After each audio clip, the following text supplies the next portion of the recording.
our guests, and then let them open with about 10 or 15 minutes remarks or whatever they feel like, and then opening up the questions around the table and discussion around the table.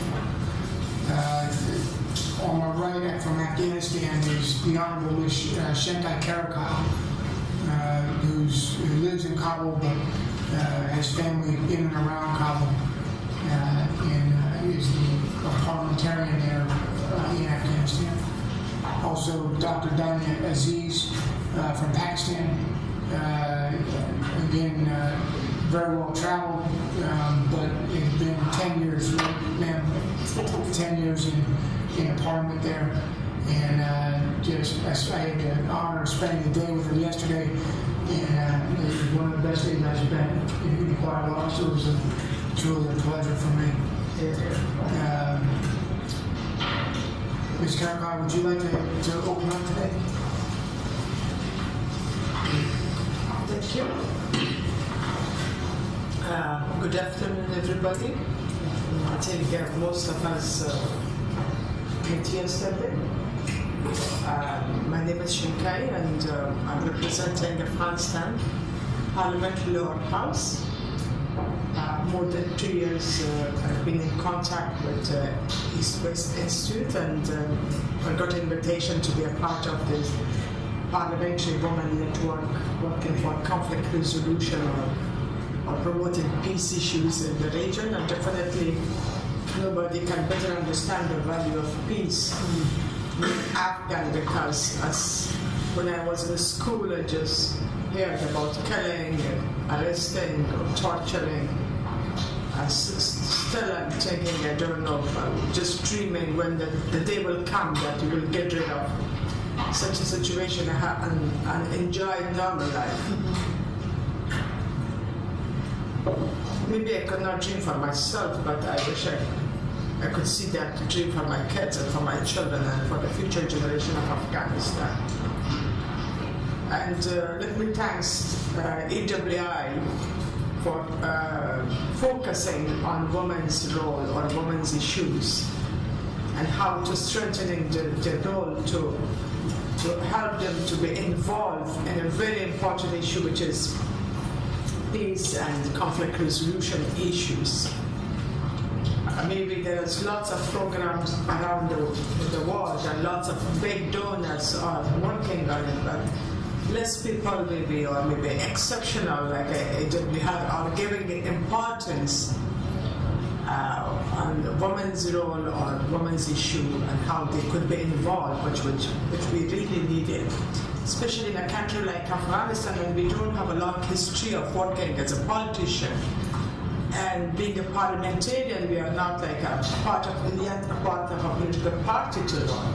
We don't have a strong party behind us to support us or to promote us, our role, or include us in a dialogue like a peace negotiation and conflict resolution issues.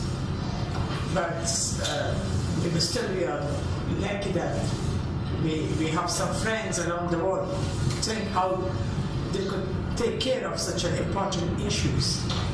It's maybe for this movement, or maybe for this one, nobody will take any advantage or credit for that, but definitely they will help the people of Afghanistan, and especially how to include women in such an important process.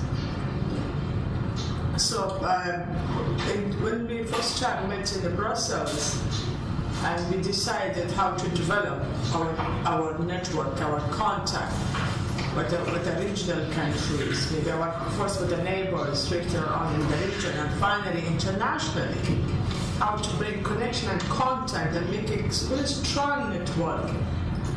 Because I remember the worst day of my life when the Taliban occupied Afghanistan, and our small children, even 6 years old, were not allowed to go to school.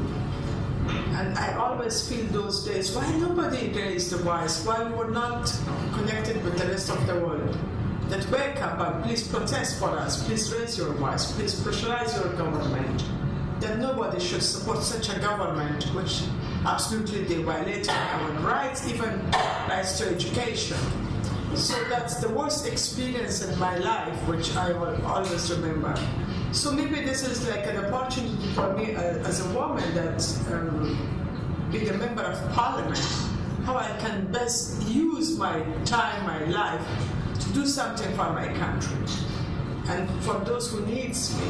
So of course, maybe I cannot do it only by myself. We need other women, not from other, first from our own countries, how we can unite our voice, or how to make it stronger voice to be heard by our own politicians.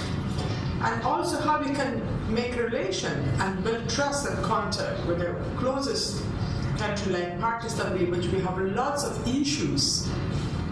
Unfortunately, always the executive system, the mentality which maybe exists, either they're very scary guys, never brought such an important issue which is really create a problem or a conflict among two countries. Or maybe they don't want to take even responsibility to bring those issues at the table. Or maybe only the way that the language they know how to create security problem for each other. Of course, it will not help anybody, but victimize both the countries. And who will be the first victim? Of course, women and children from both countries.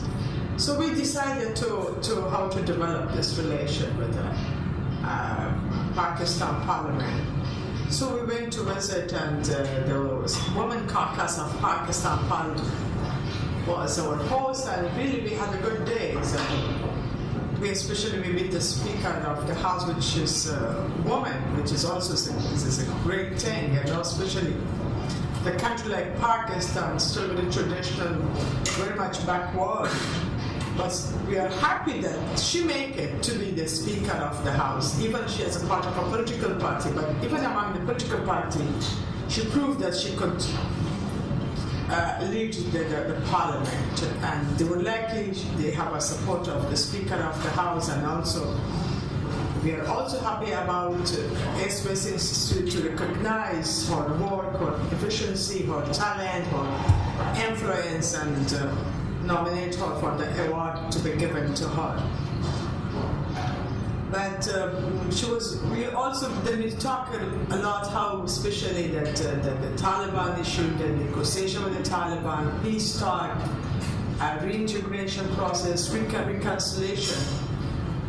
For that, we need the role of women from both countries, because always it's thought it's man's issue should be solved by man.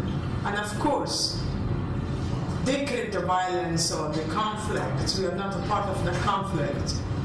We lost in the war, in the conflict, but we don't want to lose in the peace. So that's why we don't want to be the loser. For that, how to protect our rights, our demands, our recommendation. So we need the support of the closest country, which is Pakistan as well.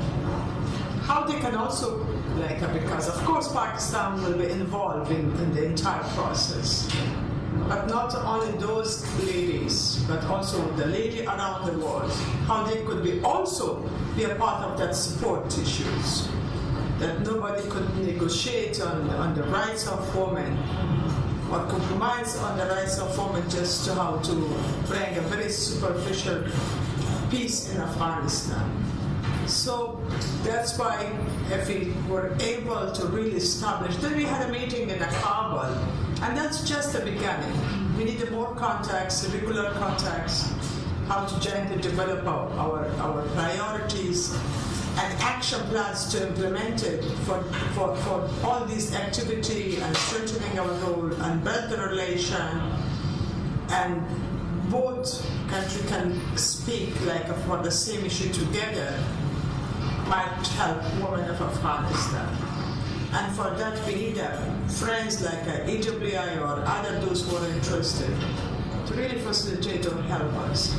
So let me thanks once again the EWI, at least so far they are with us, and we are looking forward to continue to have their support with us and to continue our program and to reach to some point and have a productive or tangible like an outcome out of this relation. Because coming years will be most critical for Afghanistan. Everybody's saying how to withdraw from Afghanistan. Taliban, day by day, the morale become like higher and higher. They think they could get everything. So what about we women? What will happen? Who can advocate on behalf of us? The Peace Council, which the government of Afghanistan built, for sure they cannot speak for us. Only women could speak for themselves, and they could raise their concerns. So that's why we need a strengthening role of women to raise their voice, to make it loud enough to be heard, and also to get protection from the woman, and also very gentlemen who really believes on equality and have a concern about rights of women of Afghanistan. Dear support. Thank you. Dr. Cecil? Good afternoon, and it's good to see some familiar faces and some new faces here today. I'd like to also commend the East-West Institute for having organized not only the events of this week and the wonderful award to our speaker, but also for the hard work that went into the process between the Afghan and Pakistani women parliamentarians over the past year and a half. So, as Ms. Shinkai said, this venture came out of a meeting that we had on the sidelines of the East-West Institute's Conflict Prevention Conference in Brussels almost 2 years ago. At that conference, it was very evident that women parliamentarians from Pakistan and our counterparts from Afghanistan had very few avenues to interact with each other.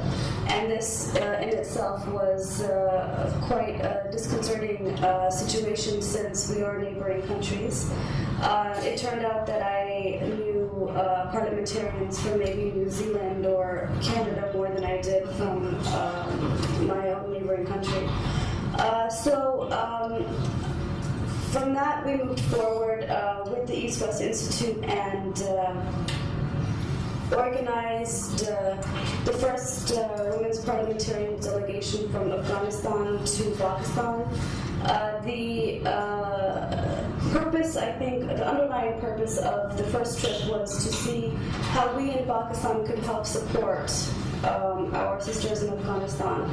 Pakistan is a fairly developed country, despite what you see on the news. Our democratic institutions have had some upsets now and then, but there has been a process that's been in place for a while. Also, women in Pakistan, because of personalities like Benazir Bhutto, have had more entry points into politics and don't face the kinds of challenges or unacceptability that the women in Afghanistan face. So because we were coming from a position of relative strength, we wanted to see how we could help the women in Afghanistan to increase their profile internationally and to ensure that when they need our help, we had an open dialogue ready.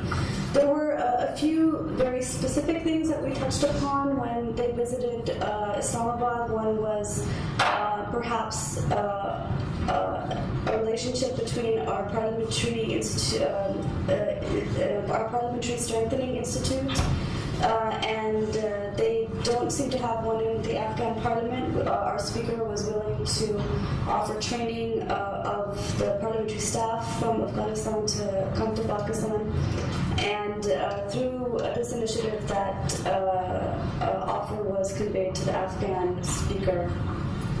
Also, in the time coming up until 2014, and all of the various peace negotiations that are happening in the region, we wanted to emphasize also the fact that all of the countries involved needed to abide by the UN Security Council resolutions on women and negotiations for peace, and ensure that the Afghan women were part of that process.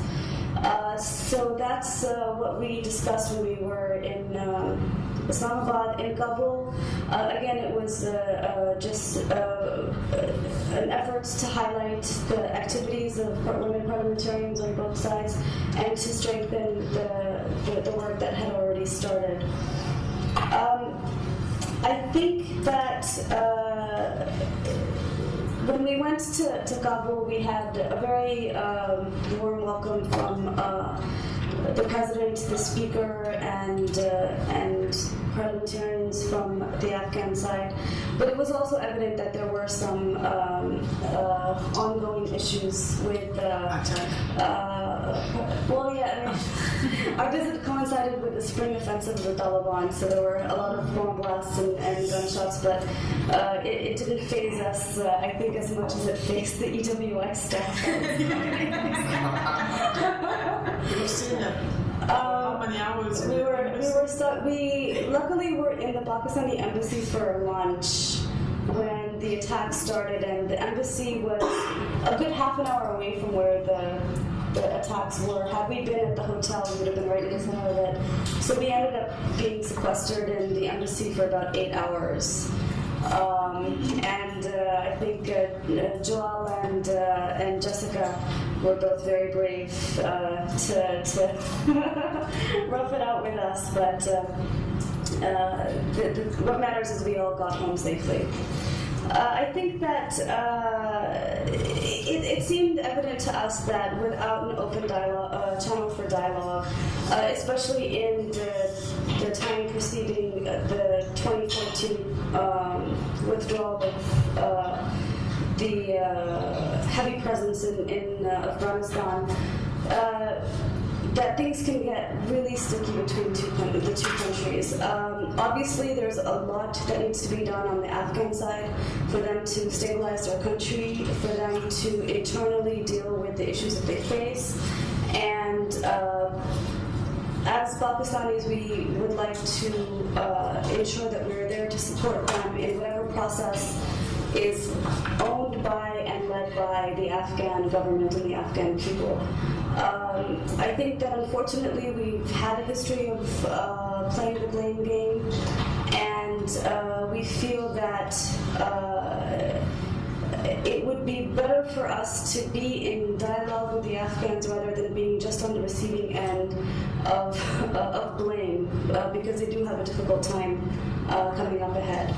And we're very excited that the women in both parliaments have decided to take upon them the lead in this open dialogue.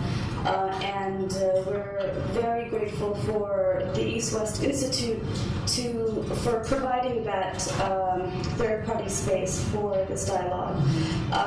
When you are talking in bilateral meetings or meetings that are led by government officials or cabinet officials, the language is very different, and what you can and cannot say is very measured. Also, when you have the media from either country present, of course, every politician is going to stick by whatever the political language is for his or her own country. With the East-West Institute's help in this, we were able to have very candid and frank discussions. We're looking forward to carrying it forward, and we look forward to expanding this program to other members of parliament in our own parliaments, and as well as with other countries who have shown an interest in supporting this mechanism. So we'd be happy to answer any questions if you